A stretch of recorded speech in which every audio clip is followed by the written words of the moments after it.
하나님의 말씀 봅니다. 하나님의 말씀 시편 106편. 오늘은 15절부터 22절까지 있는 말씀을 교독하겠습니다. 15절부터 22절. 그러므로 여호와께서는 그들이 요구한 것을 그들에게 주셨을지라도 그들의 영혼은 쇠약하게 하셨도다.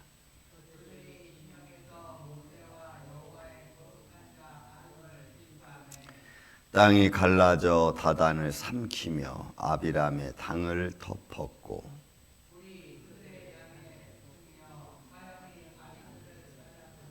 그들이 호렙에서 송아지를 만들고 부어 만든 우상을 경배하여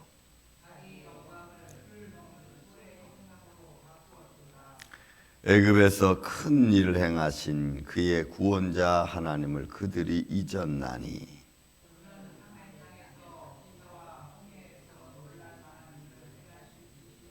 아멘.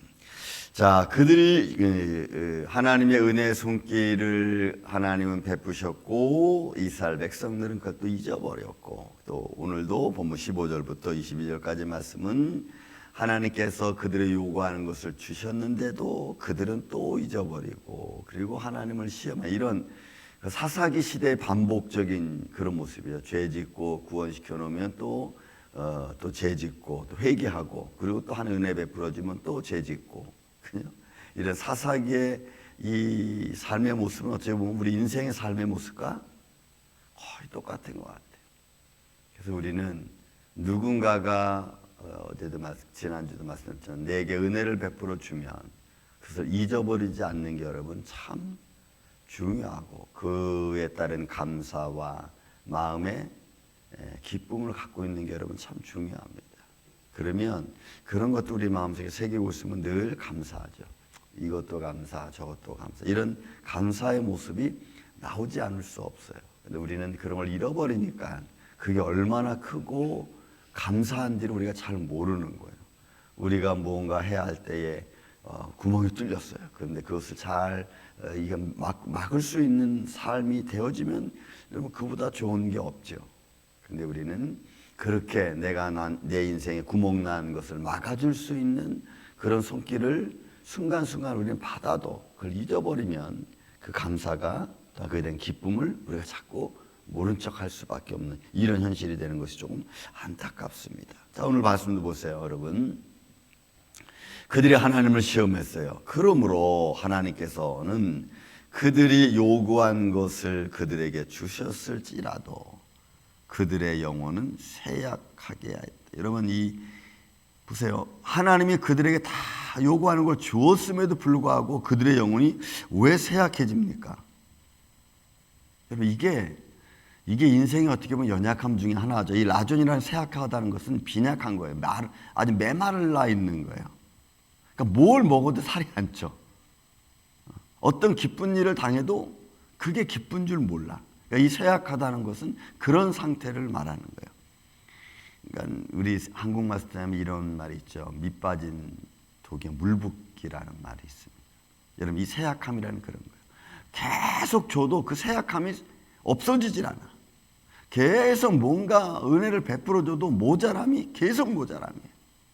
이 쇠약함이라는 그런 거예요. 그러니까 하나님이 끝없는 은혜를 베풀어주고 한없는 은총을 그들에게 내려줘도 그들의 영혼은 쇠약함. 왜 쇠약할까요? 왜 메마른 자의 심령이 될까요? 여러분 감사를 몰라서 그래요. 그 하나님의 채워주신 은혜에 감사를 우리가 모르면 늘 우리는 먹어도 부족하고 먹어도 배고프고 이런 모습. 그러니까 그들의 영혼은 하나님의 은혜 안에 있음에도 불구하고 이런 모습을 갖는다는 게 어떻게 보면 불쌍한. 우리의 영혼이 못 먹어서 불쌍한 게 아니고 못 받아서 불쌍한 게 아니고 받아도 먹어도 그걸 감사할 줄 모르고 나의 유익함으로 기쁨으로 바꾸지 못하니까 늘 우리는 빈약한 거예요. 여러분 우리는 작은 것 속에서도 하나님이 주신 은혜에 감사할 수 있는 풍성한 정말로 풍부한 충만한 그런 믿음의 삶이 있기를 저는 예수님의 이름으로 축원을 드립니다. 그래야 우리가 마음의 평강을 얻을 수 있어요. 또 10절 보니까 그들이 진영에서 모세와 아론의 거룩한 아론을 질투, 여러분 이 질투, 미움, 시기는 인간의 본성 중에 하나씩입니다. 그러니까 속성이죠. 인간의 속성들 중에 하나죠. 하나님의 속성은 거룩함, 평안, 그죠? 또 사랑, 이런 것이 하나님의 속성이라면 질투, 시기, 미움은 이건 인간의 본성의 속성이 하나입니다. 그러니까 이 질투는 인간의 이 본성 중에 하나란 말입니다. 근데 거룩한 자, 곧 하나님을 향한 거룩한 자의 지도자에 대한 질투, 이 여러분 카나라고 하는 질투라는 것도 인간의 본성이지만 결국 이거는 결과가 파괴적인 거예요. 결과가 파괴. 그래서 미움이나 시기나 질투 이런 것들은 결과가 파괴적입니다. 영혼을 멸하기도 하고 생명을 멸하기도 하고. 그러니까 그들의 질투는 결국은 그들의 파멸로 이끌어가요. 어떻게 파멸로 이끌어갑니까? 16, 17절에 말하는 거예요. 그들의 진영에서 모세와 여호와의 거룩한 자 아론을 질투하며, 여러분 고라의 자손에 대한 이야기죠. 땅이 갈라져 다단을 삼키며, 여러분 이 삼킴은 산채로 그냥 넘겨 들어가는 걸 말해요. 산채로. 그러니까 우리가 어떤 관계성 속에서 하나님과 나의 관계성 속에 내가 있고 또 나는 사람과의 관계성 속에서 어떻게 살아가야 되는지. 그러니까 여러분 이 시기와 질투는 결국은 상대방을 파멸시키든지 아니면 내가 파멸되든지 이런 모습을 갖고 있는 거예요. 또 아비람의 당을 덮었고 결국 땅이 갈라져 다단 아비람 다 그들은 파멸로 가요. 그러니까 질투한 자가 결국은 파멸된 거예요. 시기한 자가 결국은 파멸된 거예요. 그러니까 이런 것들은 자기 자신을 파괴시키는 요소 중에 하나가 되는. 또 어떤 현상이 나타납니까? 불이 그들의 당에 붙으며 화염이 악인들을 살랐도다. 거기에 따르던 무리들은 화염에 휩싸여서 죽고 지도 그를 질투를 이끌어가던 사람들은 땅이 갈라서 죽었고 또 그들의 삶 속에 출애굽기 32장도 나옵니다. 19절이 그겁니다.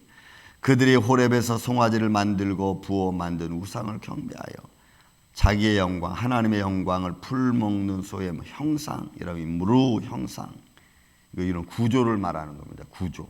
그러니까 나 외에 다른 신을 두지 말라. 형상을 만들지 말라는 거죠. 하나님은 어느 형상으로 만들어질 수 없는 분인데, 그러니까 사람이 자꾸 실수하는 것 중에 뭐냐면 하나님을 무슨 형상으로 자꾸 만들려고 한다는 데 있어요. 왜? 인간은 시각적인 존재다 보니까 하나님을 어떤 시각화시켜서 자꾸 보려고 하는 인간적인 어떻게 보면은 마음이죠. 그러니까 하나님은 형상이 없는 분. 그게 정상이. 나 외에 다른 신 만들지 말라는 그 마음속에서 또 다른 우상을 만들지 말라는 속에서도 구조로 어떤 구조로 하나님을 표현할 수 없는 분이니까. 근데도 불구하고 그걸 이해하지 못한 인간은 자꾸 하나님을 무슨 구조와 형상과 모양으로 자꾸 만들려고 하는. 그거는 속박시키는 겁니다.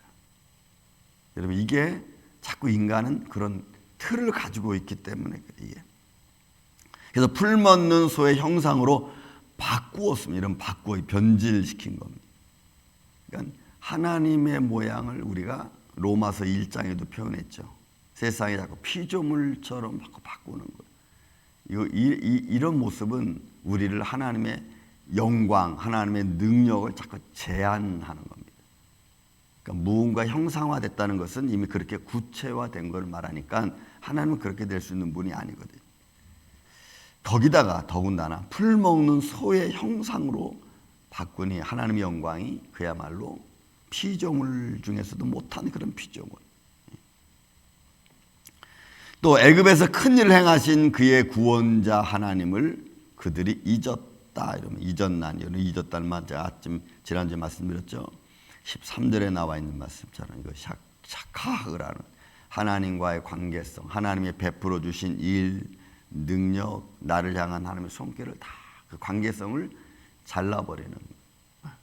이것이 잊어버려. 그러면 우리가 아까 말씀 것처럼 하나님을 자꾸 시험하게 돼요. 하나님을 잃어버리니까. 하나님 내게 베풀어 준 것이 늘 부족하다고 생각하는 거예요. 그때는 그때고 이렇게 말하죠. 우리는 그때는 그때고 지금 또 베풀어주고 시간이 지나면 또 그때는 그때고 또 이렇게 나오는 똑같은 일이 반복되어지고, 그러니까 내가 지금 현실 속에서 받고 있는 은혜를 우리는 사실 잊으면 안 되는 거죠. 하나님의 손길이니까. 그런데 시간이 지나면 그때는 그때고 그건 과거 일이고, 이런 말로 하나님의 영광을 자꾸 우리는 무시한다는 걸 우리는 알아야 돼요. 근데 우리는 그런 말들이 하나님 내게 베풀어 주신 영광과 은혜를 무시한다는 걸 생각하지 못하고 그냥 그때는 그때고 그때는 어쩔 수 없었고 뭐 이런 말로 자꾸 하나님의 영광을 자꾸 연약하게 만드는, 잊었습니다. 그 하나님 어떤 하나님이었습니까? 22절에 그 하나님은 함의 땅에서 기사와 홍해에서 놀랄만한 이 일을 행하십니다.